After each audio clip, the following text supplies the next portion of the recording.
Confused about choosing the best AI video creator? Let's compare Heygen and Creatify in 90 seconds. First, user interface. Heygen's sleek, modern design is easy to navigate, while Creatify's is more cluttered and requires more learning. Avatars matter. Heygen wins with more realistic, customizable options. Creatify's avatars are okay, but lack Heygen's polish and variety. Text-to-speech time.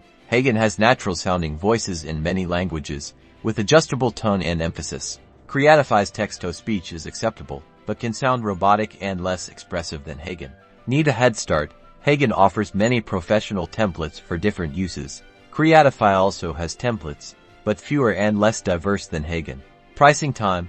Heygen's plans depend on video minutes and features. Creatify's pricing differs. Compare to find the best fit for your budget.